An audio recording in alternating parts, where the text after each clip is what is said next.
Look around the room you're in right now. Like, seriously, just take a second. Yeah, look at the walls or the desk.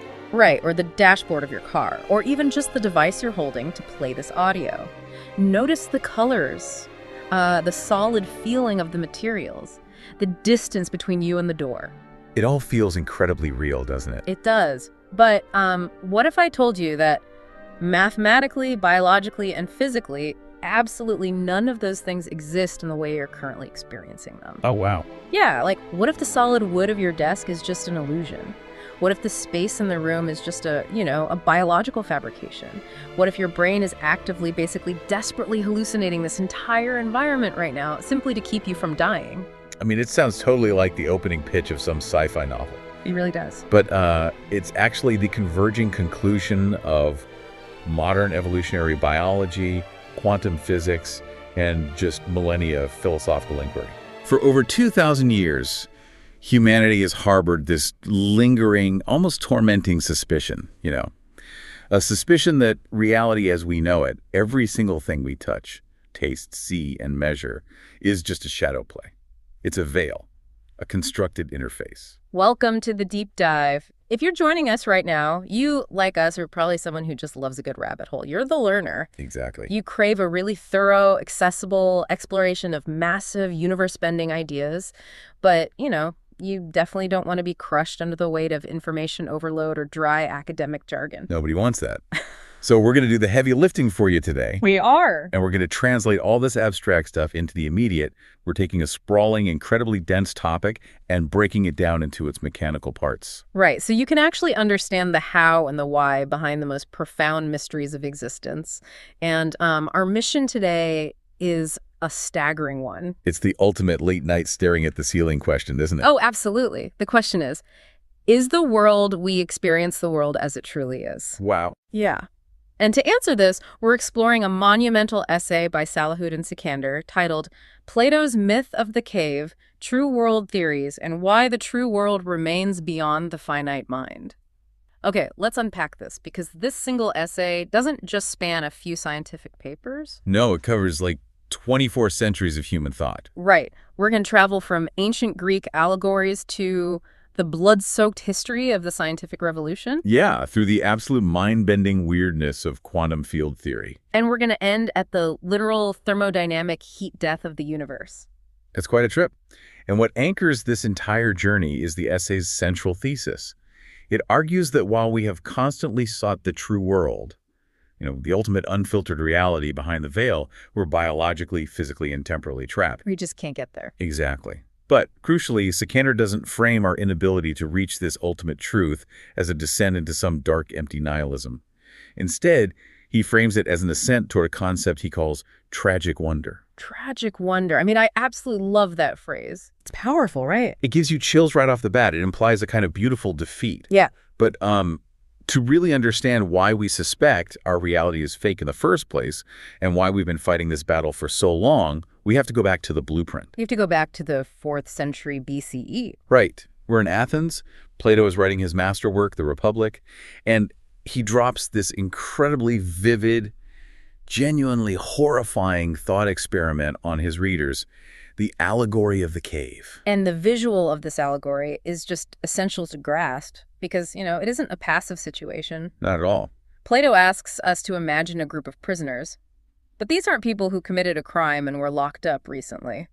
These are individuals who have been chained deep inside a dark subterranean cave since childhood. The physical restriction is brutal. I mean, their legs are chained together, their necks are locked into these thick iron collars. Yeah, they can't look left or right. They cannot look to their left, they can't look to their right, and they certainly cannot turn around to see what's behind them. They're completely paralyzed, basically forced to stare straight ahead at a blank, rocky wall for their entire lives. It's a nightmare. And behind these immobilized prisoners, higher up in the cave, there's a massive fire burning. Right. And situated between this fire and the backs of the chained prisoners is a raised walkway, almost like a parapet in a puppet theater. People are walking along this parapet carrying various objects. Like statues of animals, carved trees, human figures made of stone and wood, that kind of stuff. Exactly. So the light from the roaring fire hits these objects, and it projects giant, flickering shadows onto the wall directly in front of the prisoners. And because these prisoners have been locked in this position since they were babies, these two-dimensional wobbly gray shadows are the absolute totality of existence for them. Yeah, that's their whole universe. Right. For them, a shadow of a stone horse isn't a shadow. It is a horse. They build a whole society around this. They name the shadows. They play competitive games trying to predict which shadow will slide across the wall next. They argue passionately about the shadows. They construct an entire culture, an entire epistemology, a theory of knowledge based entirely on silhouettes. Wow. Now, Plato introduces the disruption. He asks us to imagine that one of these prisoners is suddenly freed from his chains. And notice the language Plato uses in the original text, right? It is not a gentle spiritual awakening. No, the prisoner is compelled. He's forced to stand up, his stiff, atrophied muscles just screaming in pain. He's forced to turn his head toward the fire. And the glare of the fire physically burns his eyes. He's been in the dark his whole life, so the light is agonizing. He naturally wants to turn back around and look at the comforting, dim shadows he actually understands. But he isn't allowed to. He's dragged by force up a steep, jagged, incredibly painful incline out of the cave entirely and thrust into the surface world. And when he finally emerges, the situation worsens. The light of the actual physical sun, the real sun, is so overwhelmingly bright that he is completely blinded. He can't see a single thing. Right. He is disoriented and terrified. But gradually his eyes begin to adjust.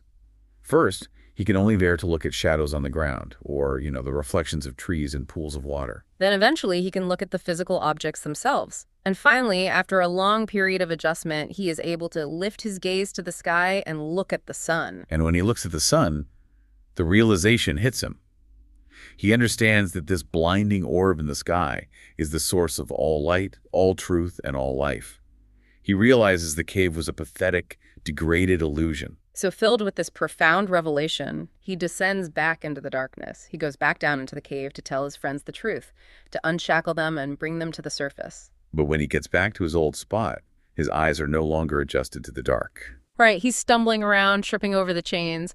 When they play the shadow predicting game, he fails miserably because he just can't see the dim shapes anymore. His former peers observe this and reach a very logical, if tragic, conclusion.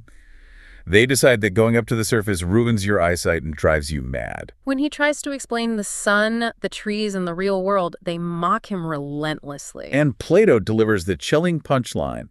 If this freed prisoner tried to physically unchain them and drag them toward the light, they would rise up and kill him. Which, historically, is exactly what the city of Athens did to Plato's own teacher, Socrates. Right. They executed him for asking too many questions and disrupting the shadows.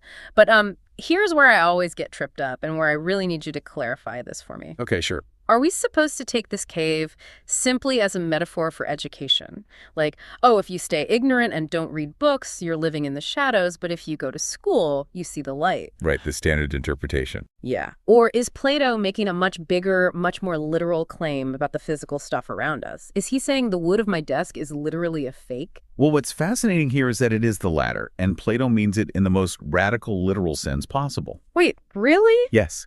This is not a quaint fable about the value of a good education. This is a massive, earth-shattering, metaphysical declaration. Plato is establishing what philosophers call the two worlds framework. He's dividing all of reality into two distinct, unequal stratums. Okay, map these two stratums out for us. So, the lower stratum, the interior of the cave, corresponds to our everyday physical world of sensory experience. The world you and our listener are inhabiting right now. It's the world of sight, sound, touch, birth, decay, and constant change. Plato calls this the realm of becoming. And Plato argues with absolute conviction that this world is fundamentally less real. It is a dim, degraded, imperfect copy of true reality. So, to use an example, if I draw a triangle on a piece of paper, I use a ruler, I try to make it perfect. Plato is saying that physical ink on that physical paper is just a shadow. Yes. Because if you look at your drawn triangle under a microscope, the lines are jagged. The angles aren't perfectly 180 degrees combined. I see. Furthermore, that piece of paper will eventually yellow, crumble, and turn to dust. It's temporary. It is subjected to time and decay. The higher realm, the world outside the cave, bathed in the sunlight, is what Plato calls the realm of eternal forms or ideas. This is the true world. Exactly. Up there, You don't find a reasonably well-drawn triangle, you find the form of the triangle itself. Right. The perfect mathematical concept that has never actually existed in the physical world, yet exists eternally in the realm of pure intellect. And it's not just math, right? It's abstract concepts, too. Absolutely. In the physical world, you might witness a somewhat just court ruling or see a reasonably beautiful painting. But in the true world, you find justice itself. You find beauty itself. Plato is demanding a massive paradigm shift. He's telling humanity, do not trust your eyes. Do not trust your ears. Your senses are biological liars, keeping you chained to the cave wall. The only way to access the true world is through intense, disciplined, rational thought. That is a breathtakingly arrogant claim when you think about it. I mean, he essentially invalidates the entire human physical experience. It is pretty extreme. And what's wild is that this framework, this haunting idea that a perfect true world is hiding behind the cheap, apparent world, completely hijacked Western thought for the next 2 millennia. The essay traces this beautifully. Yeah, the historical arc is a testament to how deeply this suspicion embedded itself in our psyche. Plato's own star pupil, Aristotle, found the idea of a separate, floating realm of perfect forms a bit too abstract. Right, he tried to ground it a bit. So Aristotle tried to compromise. He pulled the eternal forms down from the heavens and argued that they were immanent meaning embedded within physical objects themselves. The perfect treeness isn't in another dimension. It is the animating blueprint inside the physical oak tree. But the ghost was stayed in the machine, essentially. Right. And then, centuries later, Plotinus comes along and pushes it in the opposite direction. He elevates these forms even higher, merging them into an ultimate, transcendent, unknowable source he simply called the One. And this trajectory slams right into the Renaissance and the scientific revolution with René Descartes, right? Exactly. In the 17th century, Descartes undergoes a crisis of extreme skepticism. He sits by his fire and realizes that his senses have deceived him before. Like how a stick looks bent when you put it in water, or optical illusions trick the eye. Right. He realizes he could be dreaming his entire life. He even posits that an evil, omnipotent demon could be feeding his mind a perfectly simulated hallucination. Sort of the original Matrix argument. If my senses can be tricked, how do I know anything is real? To escape this terrifying philosophical freefall, Descartes anchors his certainty in a theological concept. He concludes that a perfect, infinite God exists, and because God is perfect, God is not a deceiver. Oh, interesting. Therefore, the physical world must exist roughly as we perceive it, because God wouldn't subject us to a cruel, perpetual hallucination. So God essentially becomes the divine cosmic guarantor of the true world. He's the ultimate safety net. Exactly. But fast forward to the late 19th century, and the intellectual landscape has drastically changed. The safety net is removed. And enter Nietzsche. Right. Friedrich Nietzsche looks back at this entire 2,000-year history of the true world, and he absolutely explodes.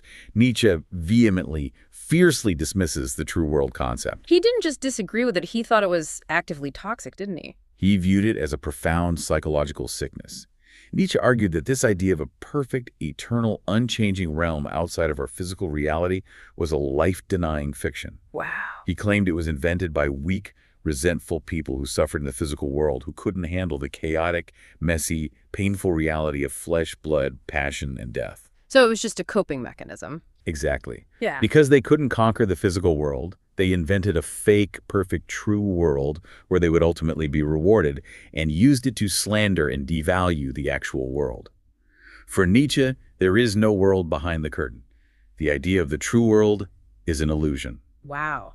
So for centuries, philosophers were basically trying to build ladders to climb out of the cave. But as the modern era dawned, a whole new faction of thinkers looked at the ladders, looked at the shadows, and said, you know what? What if we just stop trying to escape? What if we trust the shadows? It was a massive pivot. Yeah. Instead of assuming our senses are deceptive traps, they hypothesized that our senses are only valid tools for finding the truth. And that brings us to the rise of the empiricists. This is a pivotal shift in the timeline. The empiricists represent a profound surge of confidence in the human biological apparatus. And the towering figure here is the English philosopher John Locke. Okay, John Locke. In 1689, Locke publishes a massive text called An Essay Concerning Human Understanding.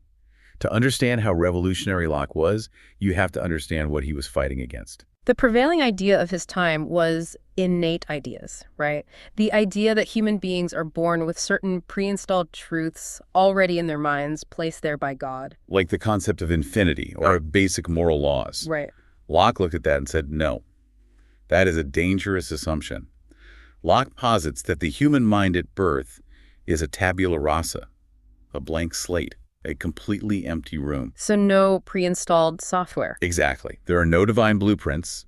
Everything you know, every thought you have ever had, every complex theory of mathematics or poetry must be written onto that blank slate by one thing and one thing only, sensory experience. If you don't see it, touch it, taste it, or hear it, you can't know it. It's an incredibly grounded, almost blue-collar approach to philosophy. It strips away all the mystical floating forms. But Locke wasn't naive. He knew that our senses could be subjective. So to ensure he was actually mapping the true world, Locke introduced a critical mechanical distinction.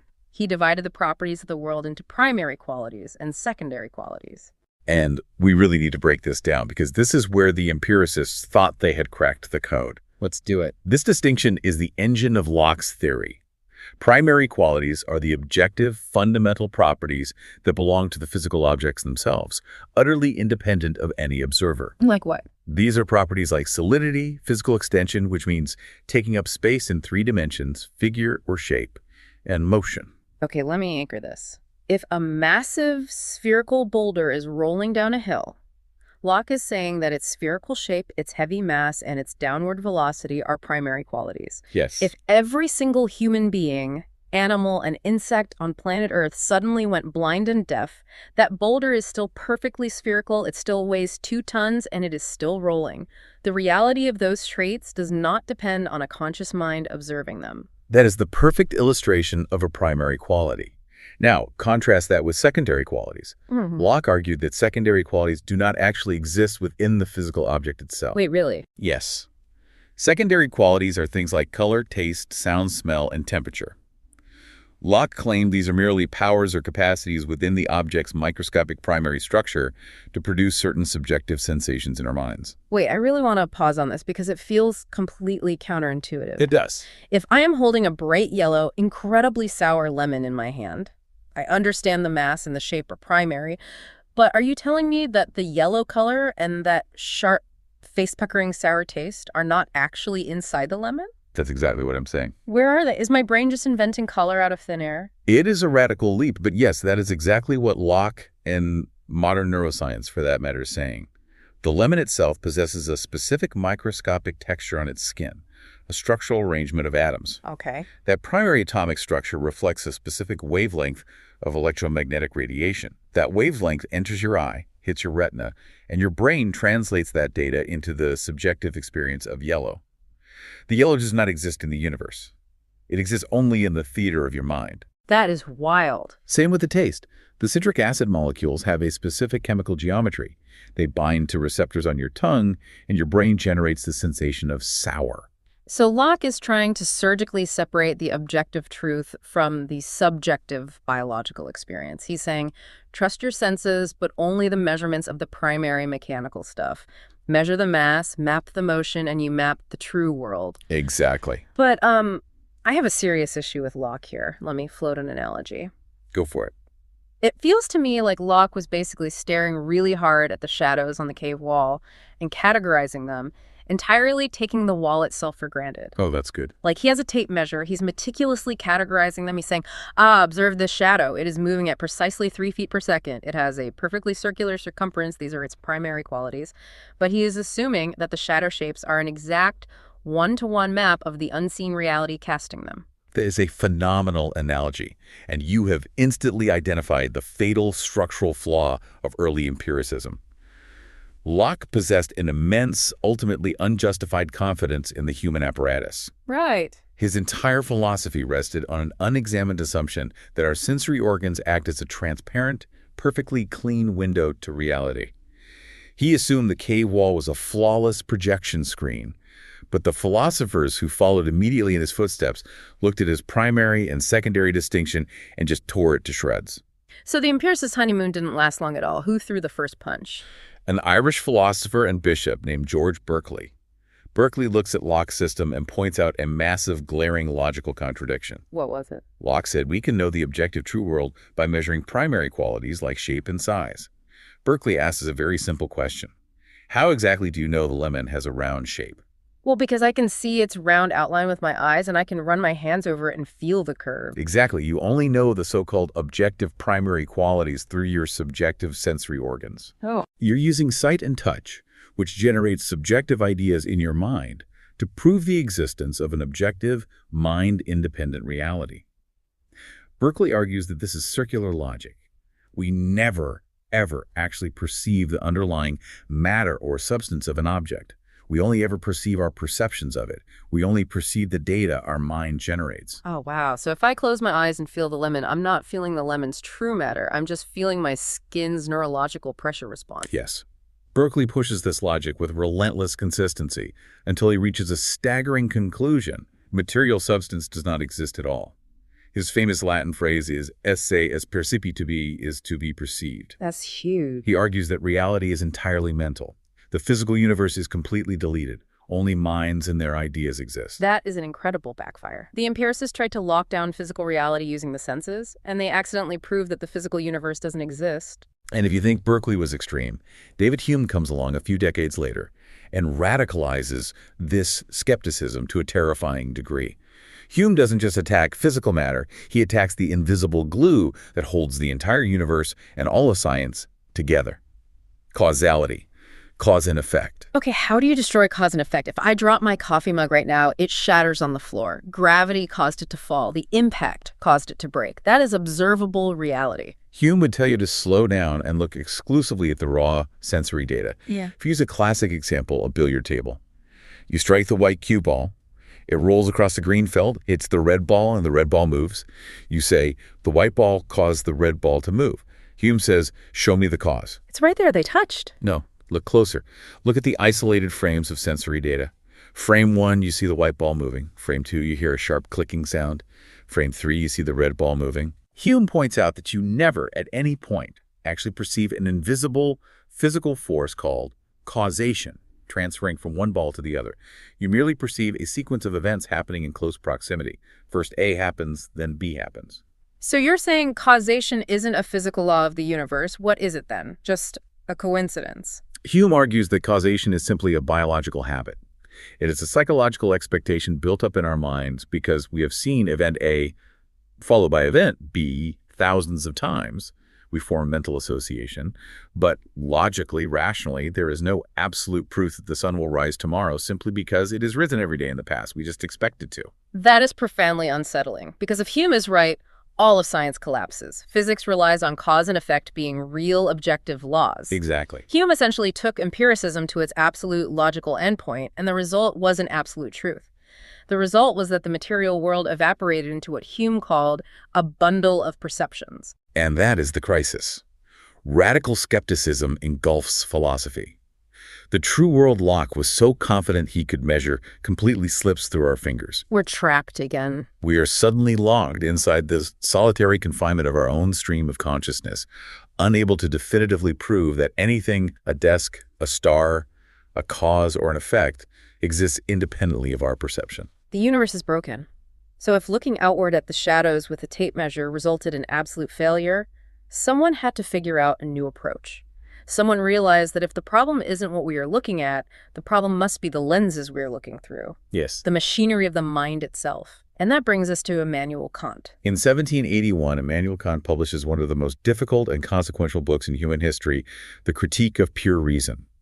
Kant was an incredibly disciplined thinker in Prussia, and he explicitly stated that reading David Hume awoke him from his dogmatic slumber. He saw the damage Hume did. He saw the absolute wreckage that Hume's radical skepticism had left behind. He knew that if science and mathematics were going to survive, he had to rescue reality. But to do that, Kant initiates a paradigm shift so massive, he likened it to the Copernican revolution. Before Nicholas Copernicus, everyone on Earth looked up at the sky and thought the stars and the sun physically revolved around a stationary Earth. Copernicus flipped the entire model inside out. The Earth revolves around the sun. What exactly did Kant flip? Before Kant, every single philosopher, from Plato to Locke to Hume, operated on one baseline assumption: our knowledge must conform to the objects in the world. They believe the object is sitting out there in reality, and the human mind acts like a mirror or a camera trying to passively reflect or capture the object's properties. Right. Kant reversed this fundamental dynamic. He proposed that objects must conform to the structure of our cognition. I'm going to need you to unpack that. Are you saying our minds physically create the objects around us? Like magic? Not create out of thin air, but deeply intrinsically structure them. Consider this mechanism. Kant argued that the human mind does not passively receive raw reality. Instead, we possess built-in, non-negotiable cognitive architecture. Okay. He identified the a priori forms of sensibility, which are space and time. And he identified the categories of understanding, the primary one being causality. Now here is the mind-bending part. Kant proved that space, time, and causality are not physical things that exist out in the empty void of the universe, independent of us. They are not absolute containers. If space and time aren't out in the universe, what are they? They are the formatting software of the human mind. They are the grid we project onto raw data. Okay, let me try an analogy to see if I am grasping this. Think about a raw digital image file, like the raw format professional photographers use. If you strip away the viewing software and look at the actual data on the hard drive, it is just a chaotic, meaningless ocean of zeros and ones. It has no color, no shape, no sky, no faces. It only looks like a beautiful photograph of a sunset when you run that raw code through a specific piece of software, an image viewer, that is programmed to structure those zeros and ones into a grid of colored pixels. That's exactly it. Kant is saying that the universe is the raw binary code and the human brain is the image viewer. That is a brilliant, precise analogy. The raw data of reality hits our cognitive apparatus, and our mind instantly, automatically formats it into a three-dimensional spatial grid, occurring in a linear temporal sequence connected by cause and effect. Wow. And because of this mechanism, Kant makes a massive, permanent division in reality. He splits existence into two separate domains. What are the two domains? First, there is the realm of phenomena. This is the world as it appears to us. This is the sunset photograph.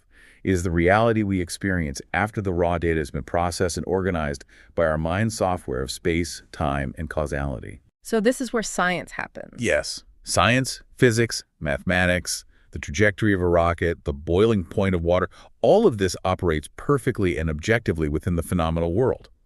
Kant rescued science because he showed that the laws of nature are actually the laws of our own cognitive software, which is universal to all humans. But there is a catch. There has to be a catch. What is the second domain? The second domain is the noumena, the ding and sich, or the thing in itself. This is whatever reality actually is before it gets filtered through our human formatting software. It is the raw zeros and ones. Right. The noumenal world is reality completely independent of our space, our time, and our causality. And here is the crushing blow Kant delivers to the history of philosophy. We can logically deduce that the noumenal world must exist because something has to be generating the raw data. We can think about it, but we can never, ever theoretically know it. So, if I am driving my car right now, Kant is essentially saying the spatial distance between my front bumper and the car in front of me isn't a physical reality of the universe. It is just my brain's formatting software generating a spatial grid to make sure I don't crash. Yes. But I can never know what the cars actually are outside of my brain's spatial grid. Exactly. The essay uses an incredibly resonant metaphor here, irremovable tinted glasses. Kant is essentially demonstrating that human beings are born wearing permanent, biologically fused red-tinted glasses. We look out at the universe and we declare, the universe is fundamentally red. And then we study the red. Right. Science comes along, builds instruments, and measures the exact wavelength and intensity of the redness. We become undisputed masters of redness. But we can never, for a single microsecond, take the glasses off to see what color the universe actually is. The true world, the thing in itself, remains forever quarantined behind the lens. So what does this all mean? If Kant said we are stuck wearing these glasses, did Hegel basically come along and say, actually, the glasses are the entire universe? That is a wonderfully perceptive way to frame it. Yes, you have perfectly captured the rebellious explosion of a movement known as German idealism. Thinkers like Johann Fichte, Friedrich Schelling, and ultimately Hegel read Kant and found the concept of an unknowable thing in itself completely intolerable. It felt like a cowardly surrender, right? It felt like agonizing surrender. So they decided to launch an audacious intellectual counteroffensive. They decided to push the boundaries of the mind until the boundaries disappeared. How do you mathematically or logically get past Kant's firewall? If you can't take the tinted glasses off, what is the workaround? Their workaround was breathtaking in its scope. They simply declared that there is nothing outside the glasses. Johann Fichte fired the first shot. He argued that Kant's thing in itself was a dogmatic myth, a leftover ghost. Okay. Fichte claimed that the absolute I, the pure self-conscious mind, actively posits or continuously generates the external physical world. Why? Because the mind needs a resistant obstacle, a physical world to push against, in order to achieve its own moral and conscious development. So the universe is basically a cosmic gymnasium designed for the mind to work out in. Essentially, yes. Then Friedrich Schelling took it a step further, trying to bridge the gap between hard physical nature and conscious thought. He viewed nature and spirit not as two separate substances, but as a single absolute reality that is slowly, organically evolving toward self-awareness. So nature is just an unconscious mind slowly waking up. The rocks and the trees are just the universe dreaming. Precisely. And then Hegel arrives and constructs the grandest, most towering synthesis of them all: absolute idealism. Hegel agrees with Kant that we only know reality through the mind's categories, but he rejects the idea that this isolates us from the true world. How does he manage that? For Hegel, the noumenon, the hidden reality, isn't some static, silent realm hiding behind a curtain in the dark. Hegel argues that the entire universe, all of human history, all of nature, is the dynamic dialectical self-development of absolute spirit or Geist. I need to pause you there because dialectical self-development sounds exactly like the kind of academic jargon we promise to avoid. What is the actual mechanism of a dialectic? Explain it to me like I am 5. It is entirely fair to ask for the mechanism, because it is the engine of Hegel's entire philosophy. The dialectic is a process of growth through conflict. It operates in 3 stages: thesis, antithesis, and synthesis. Okay, thesis, antithesis, synthesis. Right. Imagine a starting idea, or a state of being the thesis. Inevitably, because reality is dynamic, this idea generates its own internal contradiction, its opposite, the antithesis. These two forces clash, they fight. Out of that violent tension, a new, higher, more complex reality is born, the synthesis. And then it starts over. Exactly. This synthesis contains the best parts of the original 2, but elevated to a higher level of truth. And then that synthesis becomes a new thesis, and the process repeats endlessly. Okay, let's map that onto human history. How does the universe use this to wake up? Look at political history. Thesis in a triumvirate. A tyrannical monarchy. The king has absolute power, the people have none. The internal contradiction of this extreme oppression generates the antithesis, a violent, chaotic, bloody revolution where the people tear down the monarchy. Right. Out of the clash of absolute tyranny, the thesis, and absolute chaotic freedom, the antithesis, a synthesis, emerges: a constitutional republic.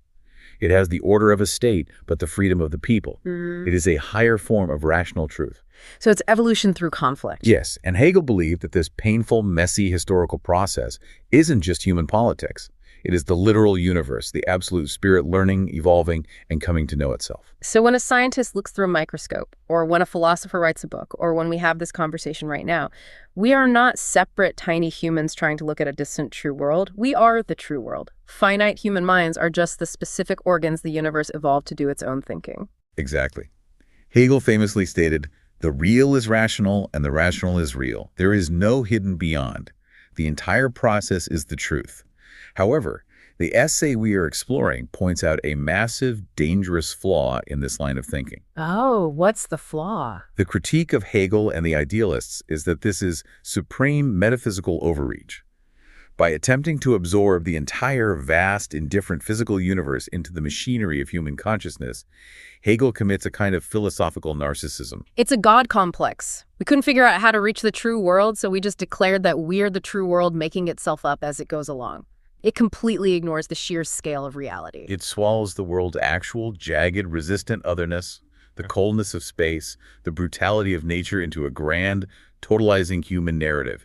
It replaces Kant's careful humility with supreme arrogance. And while these German philosophers were in their universities, warm by the fire, debating absolute spirit, biology, and empirical science, we're out in the field quietly preparing a massive, incredibly humbling reality check. They really were. Which brings us to the next profound shift in our deep dive, the evolutionary veil, and a fascinating modern cognitive scientist named Donald Hoffman.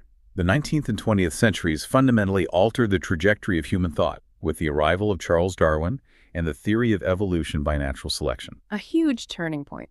As this biological reality merged with modern neuroscience, the perspective on the human mind shifted radically. Mind was no longer seen as a cosmic absolute or a divine spark of reason. The brain was demoted. It was recognized as a wet biological organ. a contingent, evolved survival tool shaped entirely by the brutal, unforgiving pressures of natural selection. And the key mechanism of natural selection is that it does not care about truth, metaphysics, or philosophy. It cares about exactly two things: surviving long enough to pass on your genes and reproducing. Precisely. Enter Donald Hoffman. Hoffman is a contemporary cognitive scientist who basically takes Kant's concept of the tinted glasses and supercharges it with the cold mathematical rigor of evolutionary game theory. Hoffman developed a theorem that completely upends our assumptions. It is called the FBT theorem. Fitness beats truth. Now, intuitively, common sense tells us that those two things should be identical.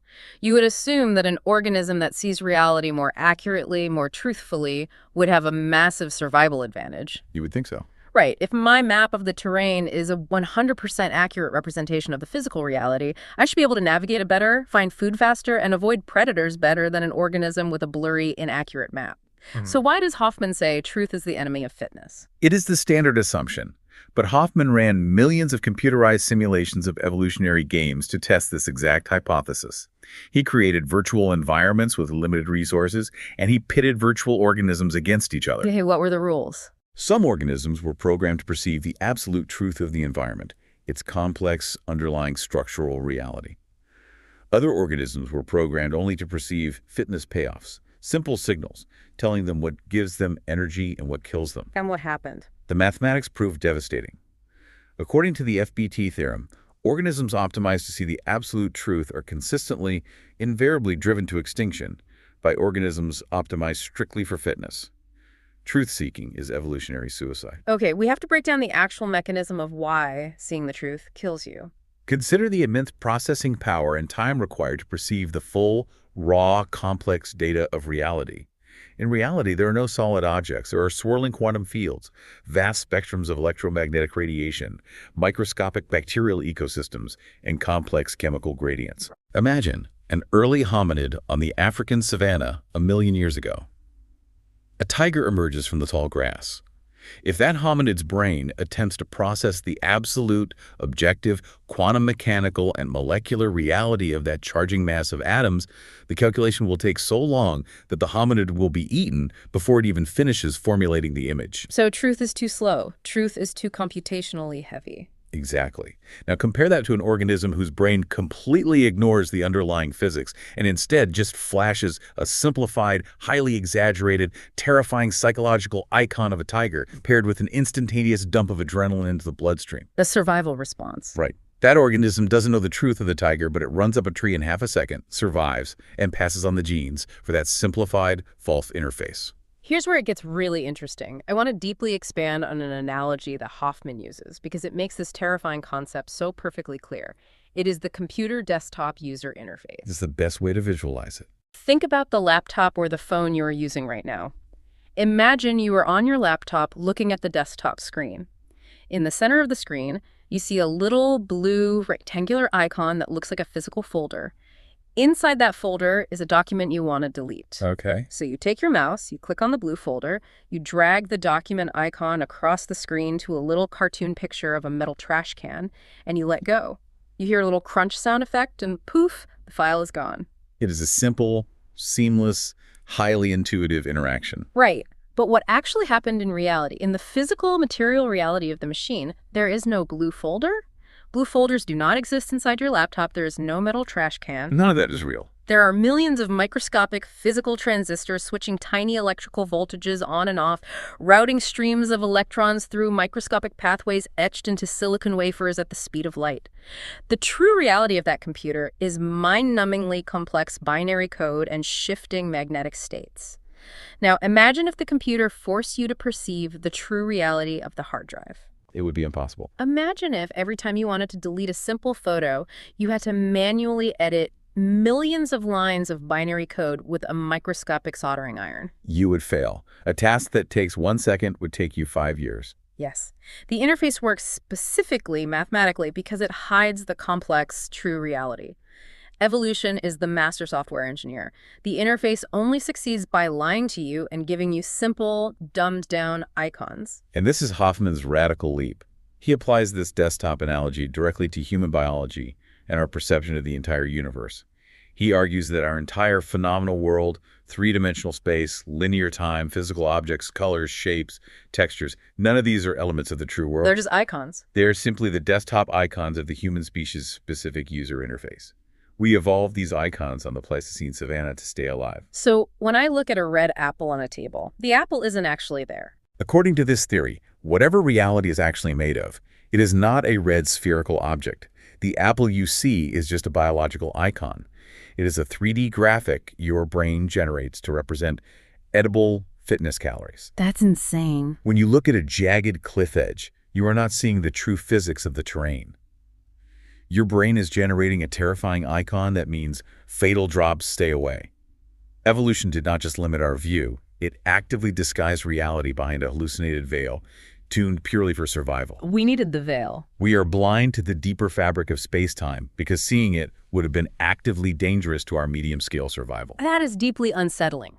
Biology has essentially trapped us in a survival-themed video game. But wait, we aren't just naked apes on the savannah anymore. We have built tools. We have built massive radio telescopes that peer to the edge of the observable universe. We have built particle accelerators like the Large Hadron Collider in Switzerland that smash atoms together at near the speed of light. We are using advanced mathematics to forcibly peel back the biological interface. So, what happens when we use physics to bypass biology? Do we finally see the true world? You would hope so. But the journey into 20th century advanced physics only deepens our estrangement from classical solid reality. If we thought classical physics, the physics of Isaac Newton, of solid objects acting predictably under gravity, was giving us a reliable picture of the true world, the advent of quantum mechanics shattered that illusion completely. Let me ground this in my own education. When I was in high school chemistry, I was taught the planetary model of the atom. It is very intuitive. You have a solid, dense little clump of protons and neutrons in the center, the nucleus. The classic Bohr model. Right, and zooming around it in neat elliptical orbits are solid, tiny little particles called electrons acting exactly like planets orbiting the sun. It's just tiny, solid marbles. But quantum field theory tells us that model is basically a fairy tale, doesn't it? It is a useful fiction for high school chemistry, but in terms of fundamental reality, it is completely wrong. Modern physics tells us that the foundational entities of our universe are not solid particles, nor are they classical waves. They are continuous dynamic fields permeating all of space. So no marbles. What we casually call a solid electron is actually just a temporary excitation, a localized ripple in the underlying invisible electron field. A ripple, so there is no actual stuff. Furthermore, when you look closely, what we perceive as solid matter is overwhelmingly, terrifyingly empty space. If you scaled up the nucleus of a hydrogen atom to the size of a marble sitting in the center of a football stadium, the electron would be a tiny gnat buzzing around the highest bleachers. Wow. Everything in between is empty space, bound together by the invisible tension of electromagnetic and strong nuclear forces. The classical world we experience, a world of discrete, solid, locally determined objects that you can bump into, completely dissolves when you zoom in. It dissolves into a humming, probabilistic mathematical web of interacting fields. And then you have the truly weird stuff, the behavior that defies all logic, like superposition. Explain the mechanism of superposition, because it breaks my brain. Superposition is the concept at the heart of quantum strangeness. In classical physics, a coin is either heads or tails. It is definitively in one state. But in quantum mechanics, before a quantum system like an electron or a photon is measured or forced to interact with its larger environment, it does not exist in a single definitive state. It exists in all of them. It exists in a superposition. It mathematically occupies multiple mutually exclusive states, multiple locations, simultaneously. It is spread out as a wave of probability. So the particle is literally everywhere and nowhere until you look at it. Essentially, yes. But the moment you fire a laser at it to measure it, or the moment it bumps into the larger macroscopic environment, that wave of probability suddenly collapses. It snaps into a single definitive location, and it acts like a normal solid particle. This is known as the measurement problem. This is the crux of the issue. Why does looking at a system, or interacting with it, force it to pick a lane and act like a solid object? How does the universe know we are watching? And that is the most contentious debate in physics today. Science does not have a single, agreed-upon answer for the underlying mechanism of why this happens. We only have interpretations of the math. We have the many worlds interpretation, which argues that the wave never collapses at all. Oh, the multiverse idea. Instead, the universe literally splits. Every possible outcome of the superposition actually happens, but they happen in branching, parallel, inaccessible universes. So in one universe, the particle is here, in another, it is there. That is heavy. What is the alternative? You have objective collapse theories, which suggest that there's a physical threshold, perhaps related to gravity or mass, where a system gets too big to sustain superposition and it collapses on its own without needing an observer. You have relational interpretations, which argue that properties like location and momentum don't exist absolutely, but only exist in relation to other objects interacting with them. There are so many theories. But here's the critical takeaway. Despite their massive disagreements on the mechanics, every single mathematically valid interpretation of quantum mechanics agrees on one fundamental, undeniable truth. The everyday world of stable, separate, solid objects is an emergent approximation. It is an illusion created by scale. It is not the fundamental reality. Hold on, I have to stop here because I see a massive collision of ideas happening. If quantum mechanics is definitively telling us that the classical world of separate, solid objects isn't the fundamental reality, isn't physics essentially just proving Donald Hoffman's biological interface theory right? Are multi-billion-dollar scientific instruments, our colliders and telescopes, just giving us higher resolution glimpses of the shadows on Plato's cave wall? That is the exact, profound synthesis the essay draws. Physics has decisively, mathematically ruled out naive realism, the intuitive belief that the universe is exactly as it appears to our naked eye. When you combine the discoveries of quantum mechanics with Hoffman's evolutionary interface theory, you arrive at a terrifying realization. Our perceptual tools are doubly removed from the true world. Doubly removed. Let's break down those two layers of insulation. The first layer of removal is biological. Our perception is heavily shaped, constrained, and actively distorted by evolutionary fitness. We are locked in the desktop interface. Right. The second layer of removal is physical scale. Our biological bodies operate strictly at a macroscopic level. We evolved to interact with massive clumps of trillions of atoms, rocks, trees, bodies, not individual wave functions. At our macroscopic scale, all that bizarre quantum strangeness, all the superposition and probability, average it out. It just disappears for us. It coalesces into a statistical illusion of solid, everyday appearance. Yeah. So the reality we experience is a joint product of our evolutionary programming and our sheer physical bulk. So modern science, using the most advanced mathematics and machinery in human history, is essentially confirming that physical reality is a hallucinated interface. But what is truly staggering is that this feeling, this deep intuition that the world of solid forms is an illusion masking a unified truth, isn't just a modern scientific revelation. Not at all. This brings us to a fascinating intersection of ancient spirituality and modern computer science. Because ancient traditions have been mapping this exact terrain for millennia, and modern technologists in Silicon Valley are suddenly saying the exact same thing in code. The parallels are undeniable. Long before Western philosophy built its two worlds framework, and millennia before quantum physics grappled with superposition, the ancient Indian philosophical tradition of Advaita Vedanta offered a profound, comprehensive parallel. The essay highlights the crucial Sanskrit concept of Maya. Now, Maya is very commonly and somewhat lazily translated in the West simply as illusion, like cheap magic trick. But it is vastly more complicated and structurally important than that, isn't it? Much more complicated. Maya is not a parlor trick. In Advaita Vedanta, Maya is described as the world of Namarupa, name and form. It represents the diverse, changing, fragmented, separate world of physical objects that we experience every day. But Advaita teaches that this multiplicity is essentially the creative, projecting power of Brahman. Brahman is the ultimate, absolute, non-dual, infinite ground of reality. Maya is the mechanism that veils that ultimate reality. It projects the illusion of multiplicity of separate things and separate egos onto what is actually a singular, unified, indivisible existence. So in this ancient tradition, the true world is one without a second. There are no separate objects. There's only the underlying field of Brahman, and Maya is the desktop interface we see. Exactly. And the core liberating realization of Advaita Vedanta is not about escaping to another dimension. It is the realization that Atman, the innermost core of individual consciousness, the observer within you, is fundamentally, identically the same substance as Brahma. The wave realizes it is water. Liberation, or moksha, is achieved by piercing through the veil of Maya, not by dying, but by directly experientially realizing this non-dual identity. The observer and the observed collapse into one. It is genuinely incredible how much that ancient map resonates with both quantum field theory and Hoffman's biological interface. Both view everyday, separate perception as a practical, persistent fiction hiding a deeper, unified truth. But fast forward 3,000 years, and we have a very modern, very high-tech, and frankly, very popular version of this exact same idea, the simulation hypothesis. Yes, popularized heavily in recent years by the philosopher Nick Bostrom.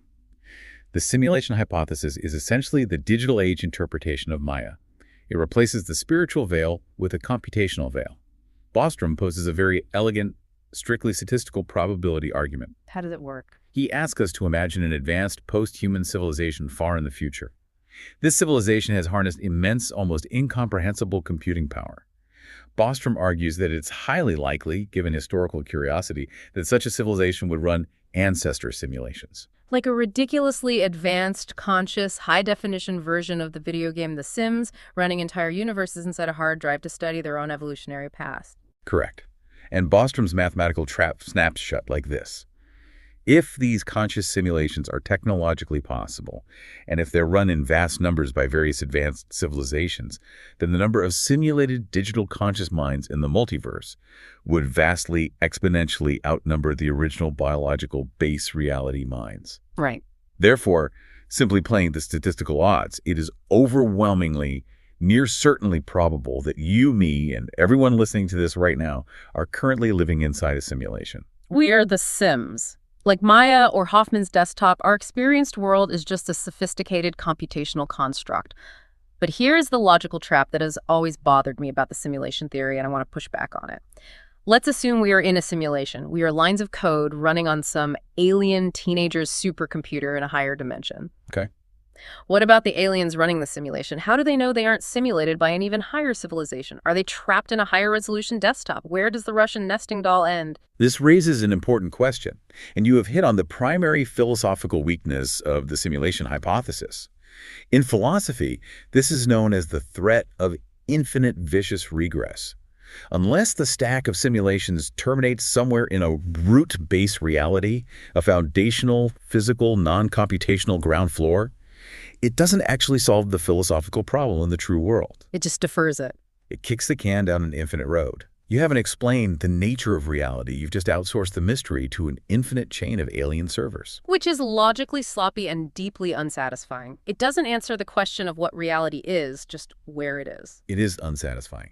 And this is exactly where the contrast with the ancient framework of Advaita Vedanta becomes so illuminating. The ancient map actually handled this philosophical loop with much more structural integrity.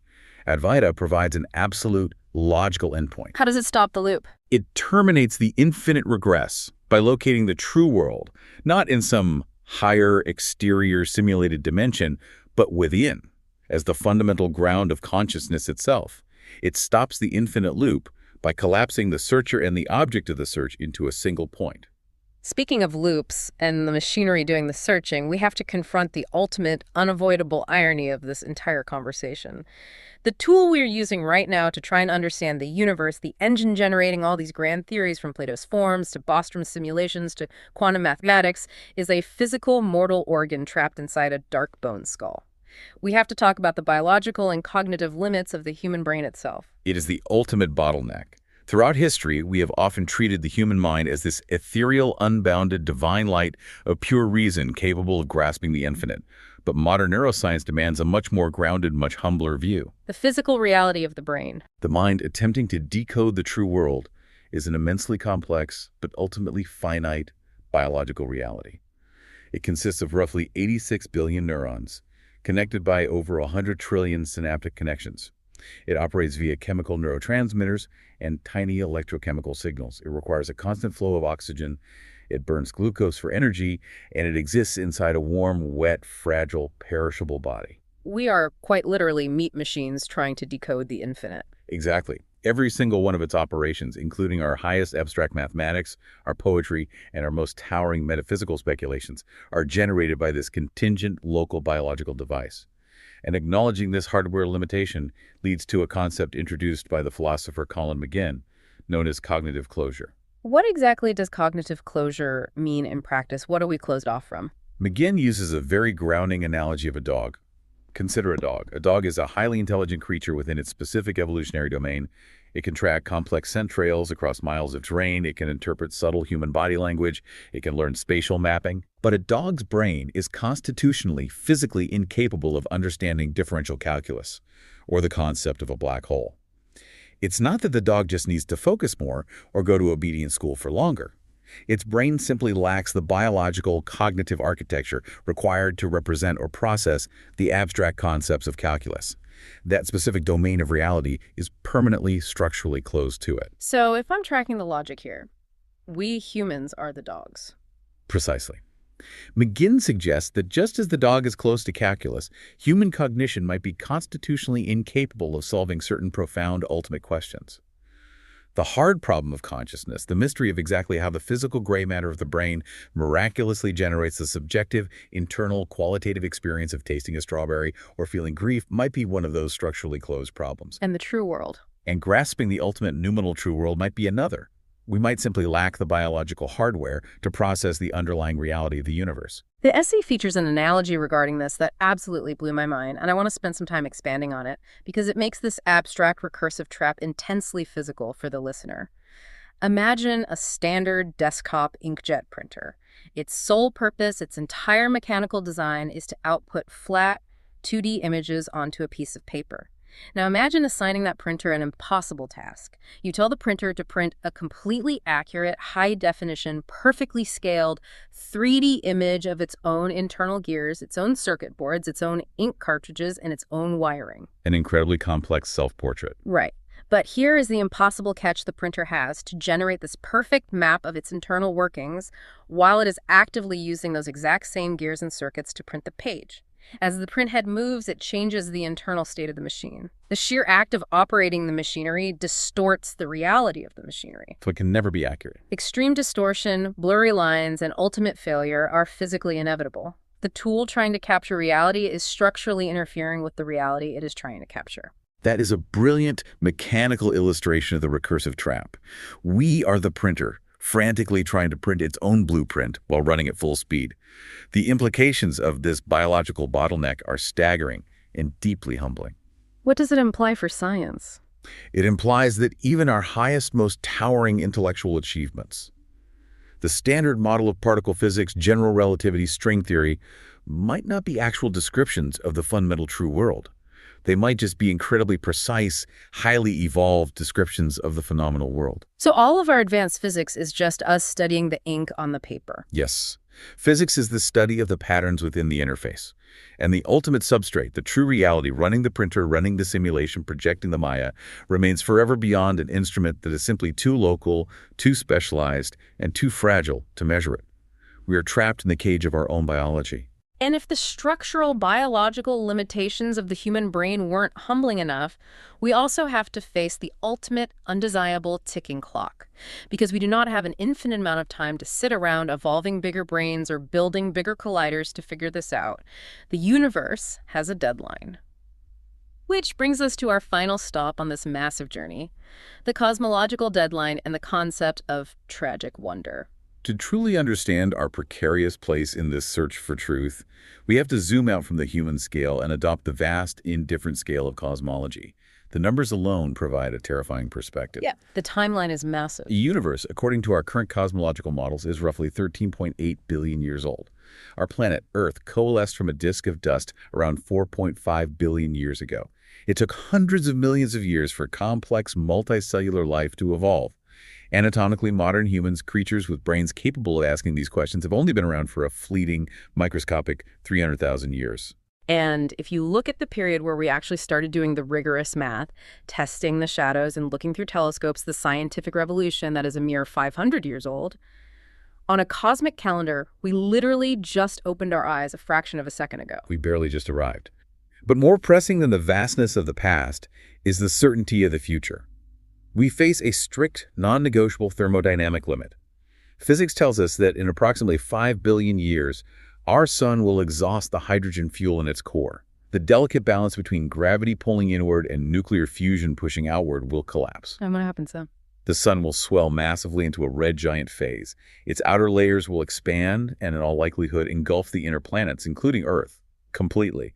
At the very least, it will boil away the oceans, strip the atmosphere, and turn the biosphere into a scorched, sterile cinder. So even if we manage to survive our own technological adolescence, even if we don't blow ourselves up and we migrate outward to become a multiplanetary or even a galactic species, the physical universe itself is slowly winding down. We can't outrun the physics of the cosmos forever. Exactly. If we extrapolate into deep time, cosmology points us toward a scenario known as the heat death of the universe. It is the inexorable march toward maximum entropy. Trillions upon trillions of years from now, star formation will cease. The last stars will burn out and go dark. Black holes will slowly evaporate via Hawking radiation. It's just fading away. The cosmos will eventually reach a state of uniform temperature where no usable energy gradients exist. And this is the critical point. Physical work, movement, biology, and computation all require an energy gradient. They require a difference in temperature or potential. Without energy gradients, there can be no life. And without life, there can be no thought. The physical substrate required to sustain finite consciousness will cease to exist. The universe will go utterly silent and dark. You know, as we talk about this, there is an incredibly poignant, almost poetic irony here that the essay points out, and it connects the entire arc of human thought perfectly. Think all the way back to the beginning of our deep dive. Think back to Athens and Plato's cave. What specific object did Plato use as the ultimate, undeniable symbol of eternal, illuminating truth? The sun. Yes, the sun outside the cave. The escaped prisoner struggles to the surface, looks up at the sun, and sees the ultimate, unchanging reality that gives life to everything. It is the ultimate metaphor for enlightenment. But astrophysics tells us that this very same physical sun, the violent burning star at the center of our solar system, is exactly the mechanism that will eventually expand and put a definitive fiery deadline on our species' ability to ever find that truth. The symbol of our salvation is the literal instrument of our ultimate deadline. It is a devastating irony. And if we connect this to the bigger picture, it forces us to confront the author's ultimate concluding question. Will humanity, or whatever artificial post-human intelligence succeeds us, ever pierce the final veil? Will we ever take off the tinted glasses, bypass the biological desktop interface, solve the recursive trap of the brain, and reach the true world before the stars die out and the universe winds down into silence? I feel like the weight of the evidence is pointing in a very specific direction. What is the answer? When you ruthlessly examine the converging barriers we've discussed today, evolutionary interfaces optimized strictly for blind survival, the hard biological cognitive closure of the human brain, the strange probabilistic mathematics of quantum physics that dissolve physical reality, and the irreversible thermodynamic arrow of entropy. The honest, logical answer strongly leans toward no. We'll never get there. The true world, the ultimate noumenal reality, will likely remain forever beyond the reach of the finite mind. I have to admit, standing at the end of this journey and hearing that conclusion feels devastating.